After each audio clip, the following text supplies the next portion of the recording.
Meus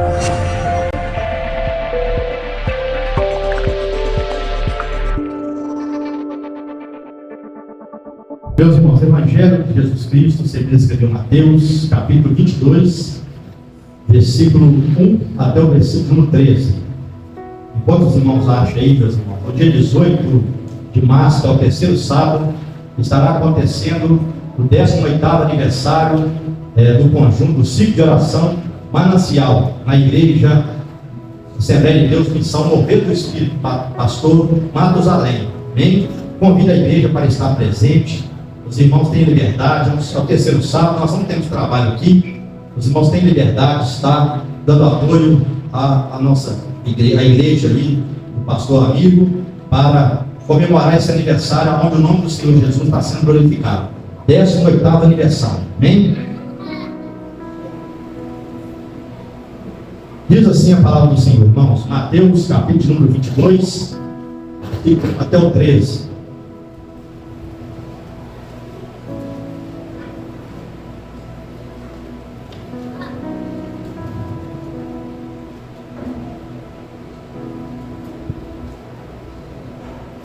Então Jesus, tomando a palavra, tornou-lhes a falar em parábolas, dizendo: o reino do céu é semelhante a um certo rei que celebrou as bodas de seu filho e enviou seus servos a chamar os convidados para as bodas, e estes não quiseram vir.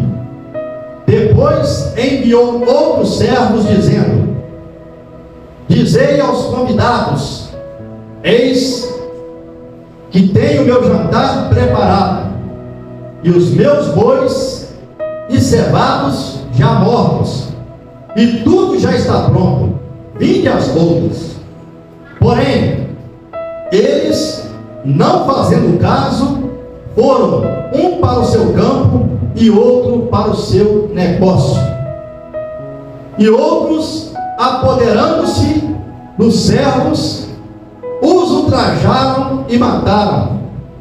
E o rei, tendo notícia disso, encolerizou-se e enviou seus exércitos e destruiu aqueles homicidas. E incendiou a sua cidade. Então disse aos servos: as bodas na verdade estão preparadas, mas os convidados não eram dignos. E depois as saídas dos caminhos, e convidai para as bodas a todos os que encontrardes. E os servos, saindo pelos caminhos, ajuntaram todos quanto encontraram, tanto os maus como bons, e a festa nupcial ficou cheia de convidados. E o rei, entrando para ver os convidados, viu ali um homem que não estava trajado com as vestes nupcial, e disse: amigo, como entraste aqui, não tendo vestes nupcial? E ele emudeceu. Disse então o rei aos servos: amarrai-o de pés e mãos, levai-o e lançai nas trevas exteriores, ali haverá pranto e ranger de dentes. Amém? Podemos assentar, meus irmãos, prestem atenção na palavra do Senhor. Meus queridos, nós estamos diante da ceia, que é uma festa da igreja, a qual nós lembramos do sacrifício que Jesus fez por nós, derramando o seu sangue para nos purificar, para nos tornar justificados diante de Deus, para nos dar um livre acesso até a presença do Senhor. Quando a gente olha para tudo que Jesus fez, nós encontramos força para caminhar, mesmo passando por dificuldades, mesmo enfrentando lutas que são diversas. Cada um tem a sua luta, cada um passa pelas suas intempéries, mas o Senhor continua sendo Deus, o Senhor continua na frente da sua obra, e Ele, meus irmãos, é o nosso guia fiel. Deus conhece as nossas necessidades, e Ele tem o poder para nos abençoar. Basta nos atentar para as advertências da sua palavra e sermos consolados, sermos ajudados na hora que realmente precisarmos. Mas uma coisa é certa, nós não podemos sair fora da vontade de Deus. Nós não podemos sair fora da rota que Deus traçou para que cada um de nós andássemos nela. E essa parábola, irmãos, ela falou muito comigo, porque ela tem alguns ensinamentos muito profundos, muito propício para os dias que nós estamos vivendo. Em primeiro lugar, irmãos, quando Jesus ele fala essa parábola, no capítulo 21 do mesmo livro de Mateus, ele entra no templo e ele é questionado pelos principais dos sacerdotes e pelos anciões, com que autoridade ele ensinava o povo, ele fazia os seus sinais. Jesus então faz uma pergunta para eles, o batismo de João é do céu ou dos homens? E eles então, vendo que Jesus tinha pegado eles, se falasse que era do céu, mas então por que vocês não creem? E se falasse que era dos homens, ele temia o povo, porque o povo considerava João Batista como um profeta. Então eles entendendo isso, que tanto eles falassem que era do céu ou da terra, eles iam entrar em dificuldade. Ele então, não sabemos com que autoridade o Senhor faz isso. E Jesus então fala, nem eu mesmo vos falarei com que autoridade eu faço isso. E contou 3 parábolas, dos 2 servos, dos lavradores maus e das bodas.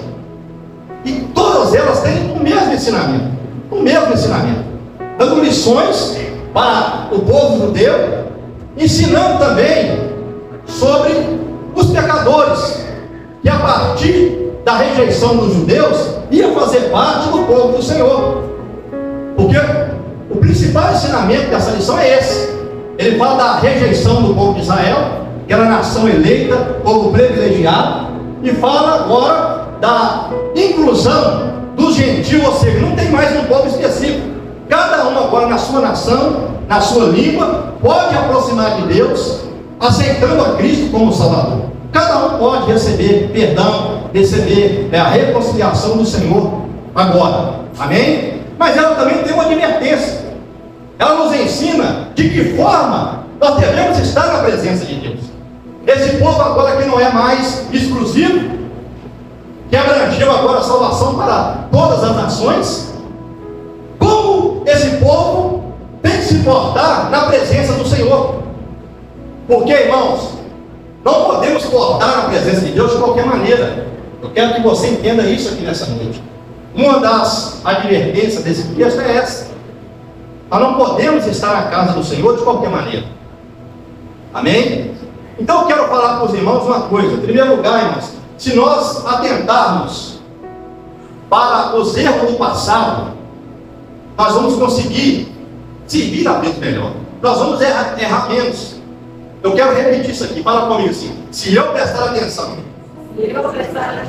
Repete comigo: se eu prestar atenção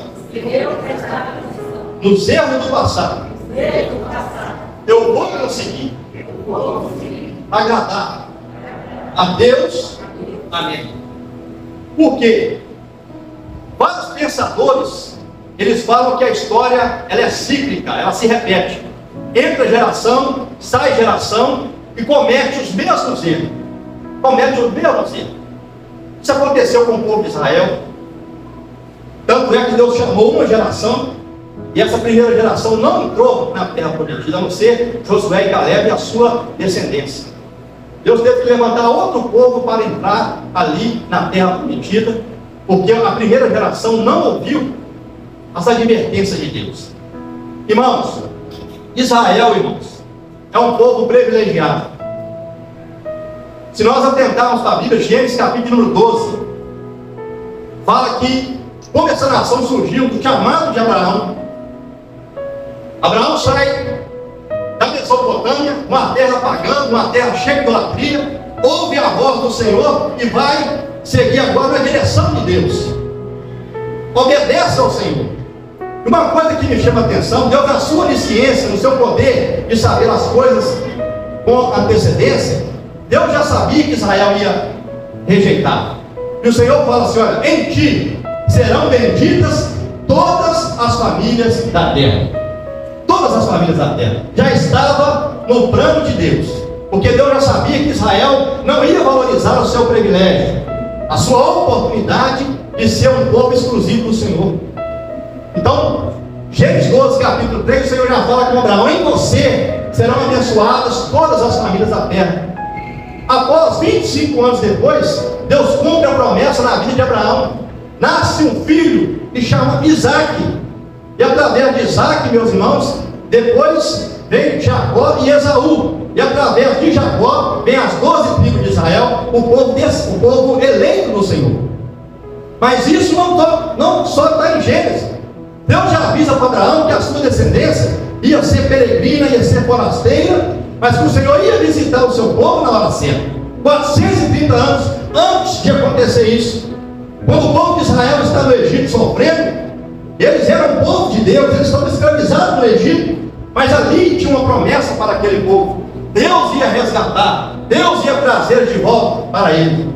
E agora, meus irmãos, se você for ler Êxodo, capítulo 8, 9, você vai ver ali como é que o Senhor usa Moisés para tirar aquele povo da escravidão do Egito e ir agora para o deserto, para rumo à terra prometida. Então Deus fez os seus sinais, as suas maravilhas. Mas o que me chama a atenção aqui, irmãos, eu quero que você entenda, tá? Eu não estou atentando para os detalhes das bodas, mas aqui, quando as pessoas chamavam, tinha uma festa dessa, primeiro era um privilégio ser convidado. O rei estava dando uma festa. O rei, tá? Era uma pessoa de influência. Era uma festa, meus irmãos, que tinha tudo à vontade, tinha comida à vontade, tinha as melhores bebidas. Então, ser convidado para uma boda dessa era um grande privilégio. Muitas pessoas queriam ir nessa boda, mas o Senhor enviava primeiro 2 convites. O primeiro convite era para a pessoa marcar a presença, e o segundo convite era para dizer que estava tudo preparado. Tudo preparado. Mas o povo não quis. Do capítulo 1 até o capítulo versículo 1, capítulo 22, versículo 1 até o 6, nós vamos ver que o rei fez de tudo para que o povo estivesse na festa, estivesse presente nas bodas. Agora, quando ele diz que está tudo preparado, o que um faz? No versículo 5, um vai para o seu campo, outro vai para os seus negócios, e o outro faz ainda pior. Eles pegam os servos que foram avisar para eles que a boda estava preparada, apedreja e mata. Faz algo, comete uma atrocidade com os servos do rei. Quando o rei ouve isso, o que ele faz? Ele fica irado. Empolarizar significa irado. Ele fica irado. Ele agora manda o seu exército ir lá, pegar aquele povo e destruir aquele povo. Isso fala aqui, irmãos, o que aconteceu com o povo judeu por rejeitar a Cristo. Eu vou entrar nisso também. Tá?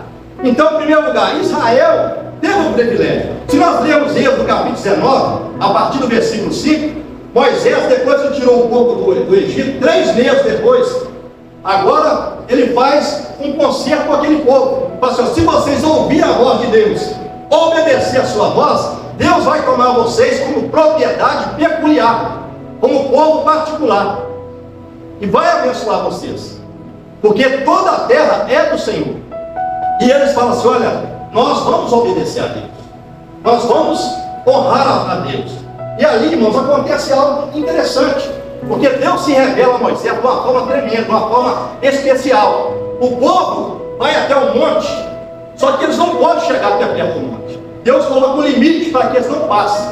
Moisés passa dali, sobe até o monte, e o Senhor se manifesta com trovões, com raios, né? A presença de Deus é tão forte naquele lugar, mas o povo estava de longe, porque Deus colocou limites para que eles não se aproximassem ou morressem de chegar até o monte. Amém? Mas o que me chama a atenção aqui é isso, que Deus estava dando aquele povo, mostrando para eles que eles eram propriedade peculiar de Deus, particular do Senhor. E agora, se nós lemos Isaías capítulo 41, versículo 8 e 9, olha, por favor, Isaías capítulo 41, versículo 8 e 9, olha para vocês verem como Deus fala com o povo de Israel.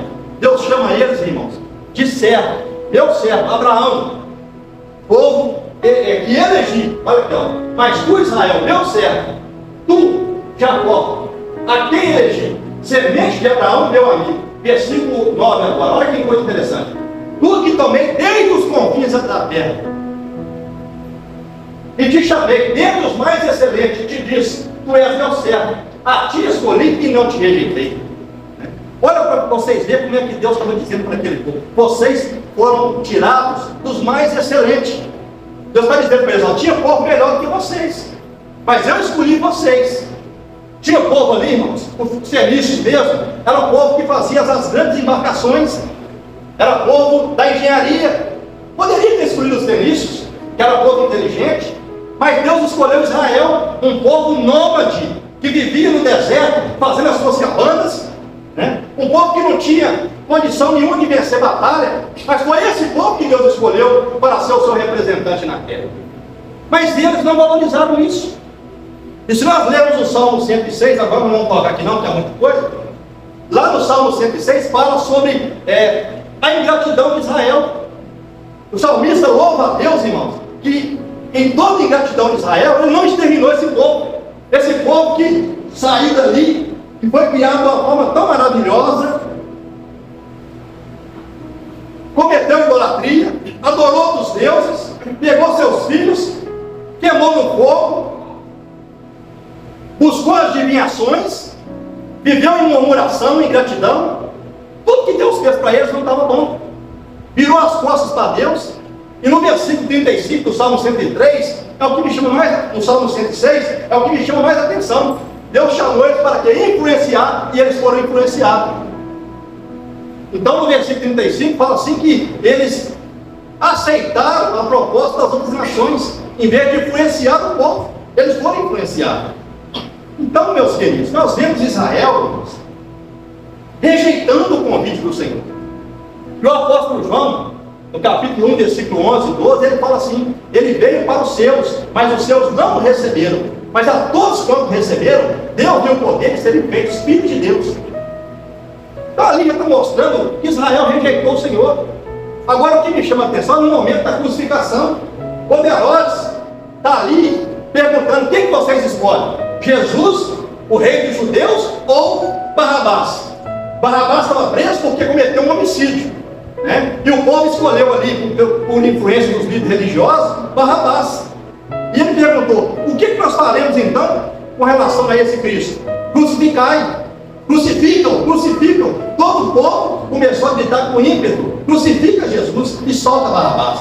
Barrabás então falou assim: as minhas mãos estão lavadas no sangue deste homem. Lava suas mãos perante o povo. E o povo grita: caia sobre nós, sobre nossos filhos, o sangue deste homem. Irmãos, quando o Senhor disse essa parábola, irmãos, foi uma semana antes da sua crucificação. Jesus, quando ele estava terminando o seu ministério terreno, no capítulo 24, ele fala sobre os fins dos tempos. Ele fala sobre a destruição de Jerusalém, que não ia ficar ali pedra sobre pedra, que não ia ser destruída. Jesus já estava profetizando isso, o que ia acontecer no ano 70 depois de Cristo, quando o general Tito invade Jerusalém. E se nós lermos a história dos Hebreus, presta atenção, irmãos, a história dos Hebreus é relato histórico de um homem que participou disso, Flávio José. Flávio José era um judeu que estava do lado dos judeus, mas na hora da guerra ele vai para o lado dos romanos, e ele era um intermediário entre os romanos e os judeus. Flávio José, irmão, não queria matar os judeus, ele queria que o povo se rendesse, mas tinha dois homens rebeldes que estavam liderando aquela rebelião, que não deixavam o povo se entregar. O exército romano estava com 70 mil soldados, todos preparados em 4 guarnições para destruir aquela cidade. Os melhores armamentos da época os romanos tinham para as pelejas. Sabe o que eles fizeram? Fizeram uma estratégia de guerra. Falaram: vamos fazer o seguinte, nós ainda não vamos matar ninguém, nós vamos encurralar o povo para que eles se rendam. E eles passam fome, e eles passam sede e se rendam. E assim foi feito. Eles encurralaram o povo de Israel de uma tal forma que não saía nem entrava ninguém. E o povo começou a passar fome, o povo começou a passar sede. Sabe quanto durou isso? 3 anos. 3 anos durou isso. E ali, meus queridos, os relatos históricos de Flávio José diz, no livro da história dos Hebreus, que as pessoas começaram a morrer lá dentro. As pessoas começaram a comer os seus filhos. Ele relata o histórico de uma mulher que tinha muito dinheiro. Essa mulher foi assaltada. Mas o que adiantava roubar o dinheiro? Não tinha lugar para comprar nada. E ela comeu o próprio filho. E o pior, irmãos, uma coisa triste, eles começaram a comer os cadáveres podres para tentar sobreviver. Depois chegou um ponto que eles não conseguiram, e o exército romano entra lá e começa a fazer uma carnificina. Mata aproximadamente 1.100.000 pessoas naquela chacina. Israel ali ficou banhado de sangue. Sabe por quê? Porque rejeitou o Messias. Porque disse: caia sobre nós e sobre nossos filhos. Por causa da rejeição ao Senhor, sofreu dessa forma. Depois o restinho do povo que sobrou, que foi muito pouco, Tito leva como escravo. E ali o templo é destruído. Só ficou o que tem hoje lá, que é os muros das lamentações. Só isso que ficou. Os ouros do templo foram derretidos, né? As portas foram arrancadas. E Flávio José relata também algumas coisas que aconteceram ali. Diz que aquela porta do templo, 20 homens que tinham que empurrar aquela porta para abrir, para fechar ela. Era necessário 20 homens para esse serviço. E um dia que estava acontecendo essa guerra, que estava acontecendo esse impasse, a porta se abre sozinha. E eles viram vários sinais, eles foram entendendo que era Deus que estava falando com eles. Mas mesmo assim, eles não se renderam e eles não obedeceram a palavra do Senhor. Irmãos, se nós formos ler essa parábola, nós vamos ver o seguinte, irmãos. Primeiro, o rei envia os seus servos para convidar o povo. E eles não aceitam. Eles não aceitam. E se nós formos olhar, todos os profetas na Bíblia chamaram Israel a arrependimento. Chamaram Israel para voltar para Deus. O primeiro profeta na Bíblia foi Samuel. Ele foi o último juiz e primeiro profeta na escola dos profetas. O último profeta foi João Batista. Quantos profetas ali nós podíamos falar? Elias, Eliseu, né? Jonas, vários profetas maiores e menores. Todos esses profetas foram boca de Deus para o povo de Israel. E o povo não se voltou para Deus. O povo voltava e desviava depois. Então, seja, Deus usou, irmãos, de misericórdia de uma forma grande. Depois Deus enviou quem? Jesus, o próprio Filho, né? E eles, se você for ver a parábola dos lavadores maus, ali mostra que eles mataram os servos, depois pegaram o filho e mataram o filho também. Então, seja, Deus não deixou de falar. Depois veio o que? O Pentecoste, Atos capítulo 2, a qual Deus inaugura a sua igreja como instituição, através de Atos, que a igreja é inaugurada como organização. E a partir de um tempo começam a sair o que? As obras missionárias para levar o evangelho em outras partes. Mas se nós formos ver o início da igreja iniciante, Pedro começa a pregar para quem? Para os judeus. Pedro começa a pregar para os judeus. Primeiro discurso de Pedro, quem converte? Os judeus. Segundo discurso de Pedro, o povo judeu. Aí depois que Deus levanta Paulo, a partir do capítulo 9, para uma missão específica para os gentios, ou de outras nacionalidades. Mas, e tanto é que quando Pedro vê Cornélio se converter, irmãos, ele fica estarrecido. Deus teve que trabalhar muito no coração de Pedro, porque dentro da sua concepção, o evangelho estava voltado somente para os judeus. Ele esqueceu que o Senhor disse: olha, Jerusalém, Judéia, Samaria, até os confins da terra. Deus já estava abrindo porta, abrindo os leques, para que outras pessoas se convertessem a Ele. Amém? Mas e agora? Agora os gentios, ou seja, o povo de outra nacionalidade, faz parte do reino de Deus, faz parte da igreja, está dentro do plano do Senhor. Esse convite foi externado para mim, foi externado para você que está aqui hoje, né? Quando o rei, irmãos, em primeiro lugar, o rei faz o convite, né? Eles rejeitam, eles ficam preocupados com o seu campo, com os seus negócios. O que é que o rei faz? Olha, a minha festa, a minha mesa, as minhas bodas, está tudo preparado, tem muita comida, tem muita bebida, e isso não vai se perder. Sai pelas ruas, sai pelos valados e chama todo mundo para entrar nas minhas bodas. Eu quero que a minha casa se encha. Quero que a minha casa se encha. Agora, qual povo que foi escolhido para estar ali? Foi povo tanto bom quanto mal. Versículo de número 10 fala isso. E os servos, saindo pelos caminhos, ajuntaram todos quanto encontraram, tanto mal como bom, para as festas nupcial, ficaram cheias de convidados. Então foram pessoas boas e pessoas más para essa festa. Amém? Quando o rei viu que a festa estava lotada, o que ele fez? Ele foi lá para olhar os convidados. Quando ele chega, observa, ele olha que tem um lá que não está com as suas vestes nupciais.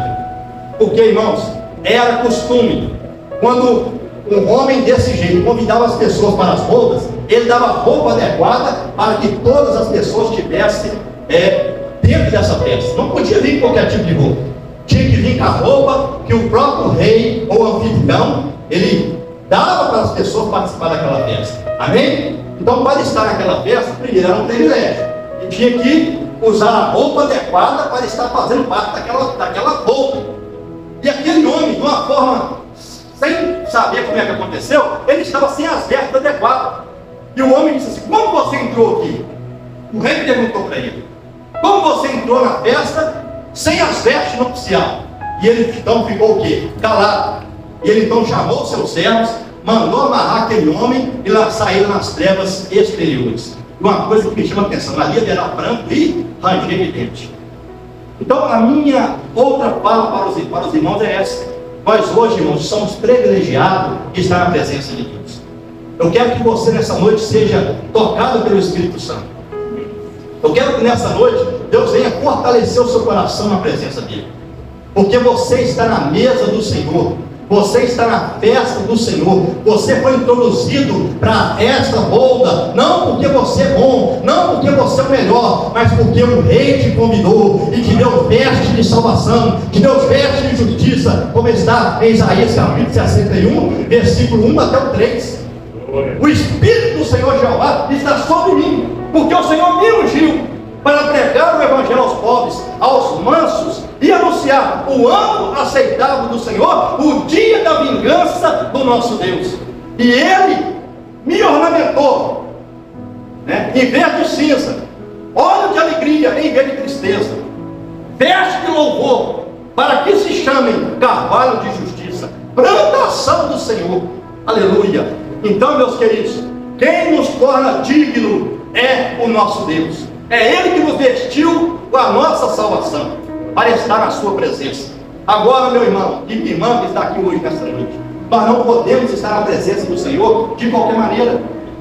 Porque hoje, meus queridos, nós vivemos uma época que as pessoas não entendem o processo de santificação, não entendem o que é o processo de conversão, que tudo vem através do Espírito Santo, não se submete a Deus, querem ser crente de forma nominal, querem ser crente, meu irmão, apenas frequentar a igreja sem ter um compromisso, e isso está fora do plano de Deus.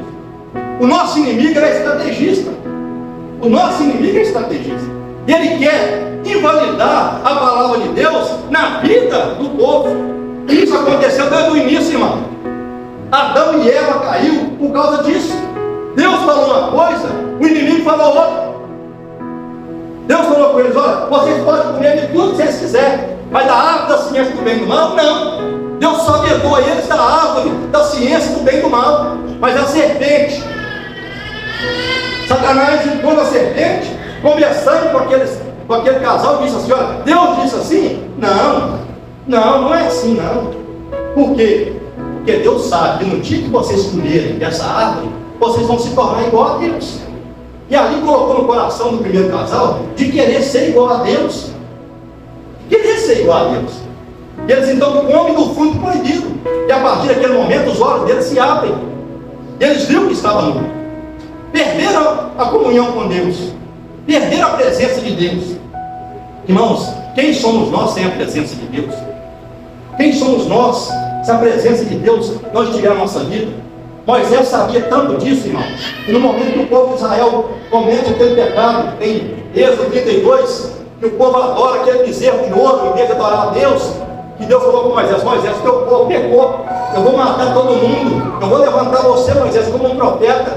E Moisés disse: Senhor, não faça isso, não faça isso, não mata aquele povo.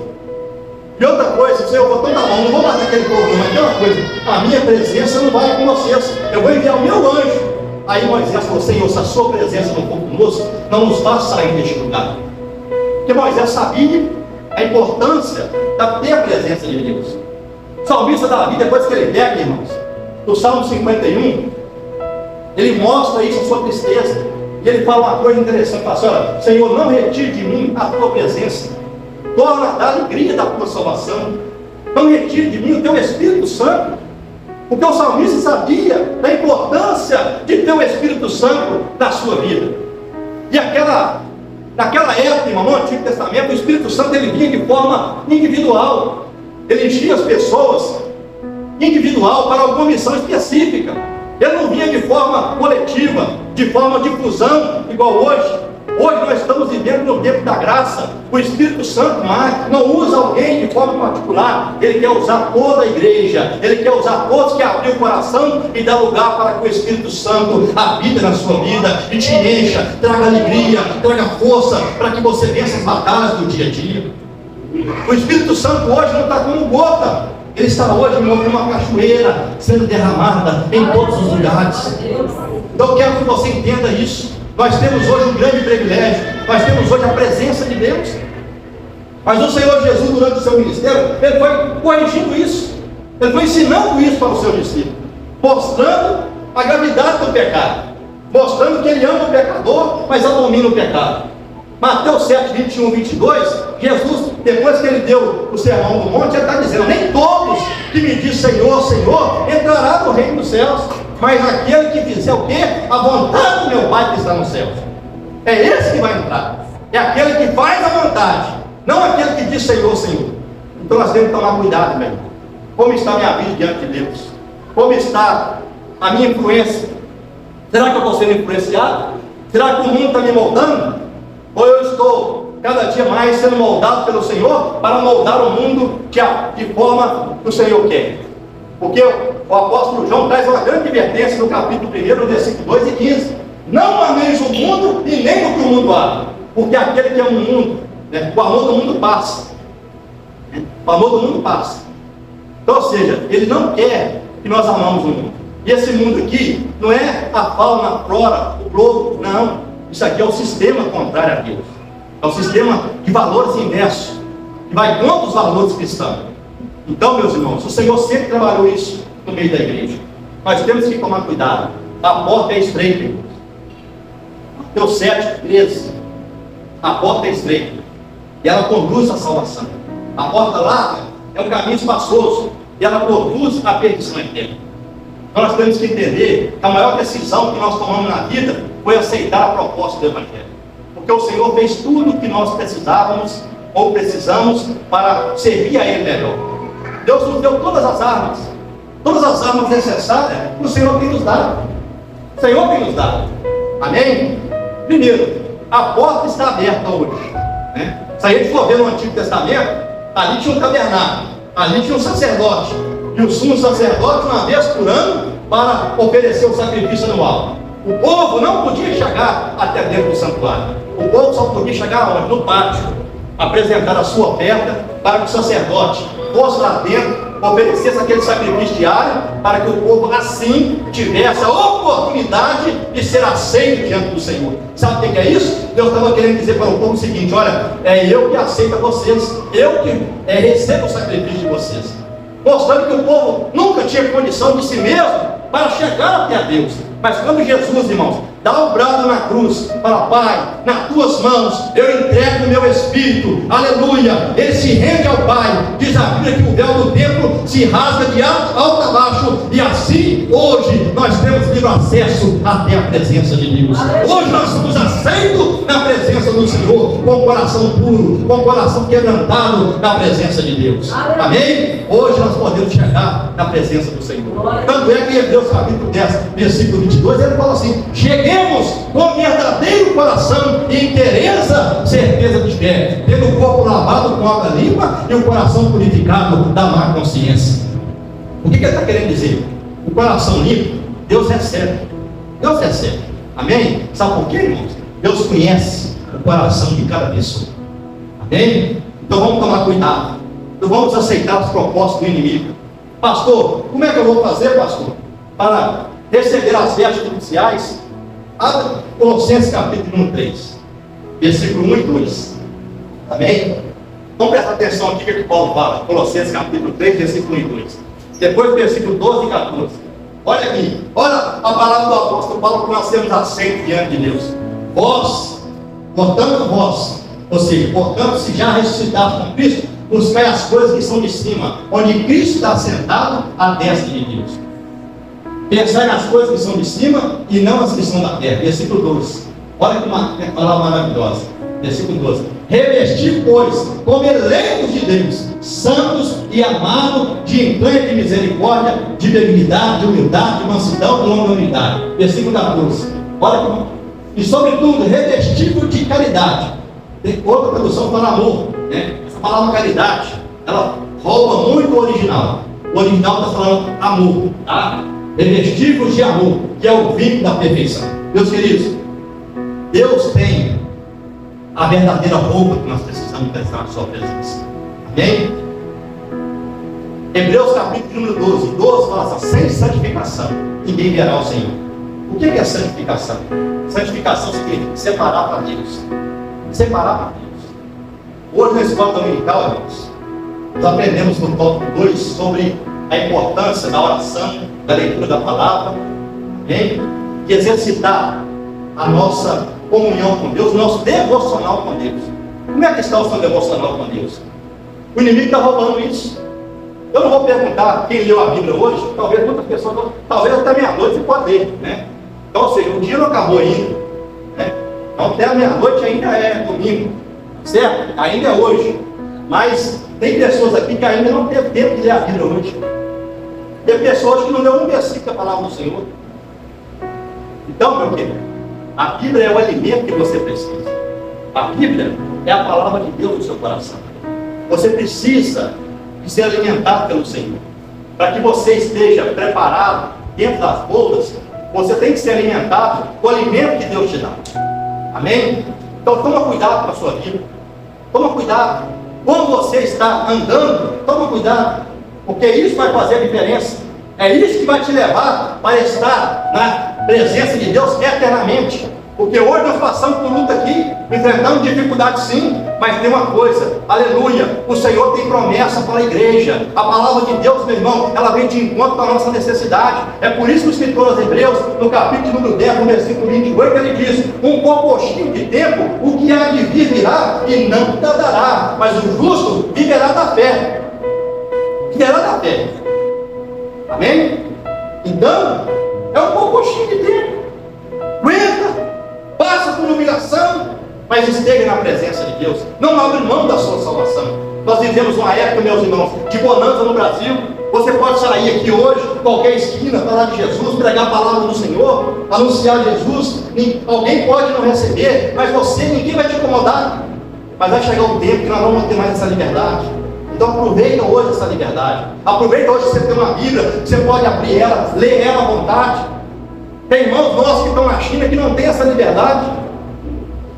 Tem irmãos hoje que ficam horas na fila para ler um versículo na outra igreja do estado lá na China, que eles permitem ler, fazer a leitura.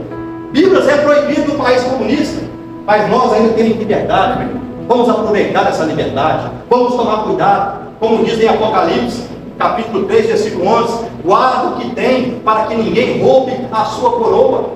Amém? E para mim encerrar aqui, eu quero voltar à frase inicial. Se nós aprendermos com os erros do passado, nós vamos conseguir servir a Deus melhor. Amém? Aonde está isso na Bíblia, pastor? Primeira carta de Paulo, primeira carta de Paulo aos Coríntios, capítulo número 10. Paulo, a partir do versículo número 5, ele fala do exemplo de Israel. Ele fala 3 coisas interessantes: não cobiçar coisa má, como eles cobiçaram, não idolatrar e não murmurar. E fala assim: olha, se nós pegarmos o exemplo de Israel, nós vamos conseguir servir a Deus melhor.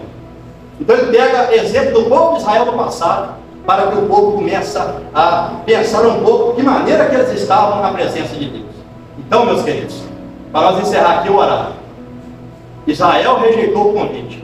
Hoje, eu e você estamos sendo privilegiados por estarmos nas boldas. Mas não podemos estar nas bodas sem as vestes nupciais, as vestes adequadas para estar nas bodas. Amém? Os irmãos estão entendendo? Glória a Deus. Estão entendendo a palavra do Senhor? Amém. Então eu quero que você fique de pé. Vamos orar. Para nós entrarmos no lado da cima. Deus já falou aquilo que Ele queria nessa noite, meu querido. Porque vai ser muito triste, irmãos, aquelas pessoas que ficaram na igreja e na hora do arrebatamento ficaram aqui. Comece a imaginar na hora que Tito pegava aquelas espadas e abria a barriga das mulheres grávidas em Israel, os maridos que viam aquilo pensavam: por que nós não ouvimos os profetas?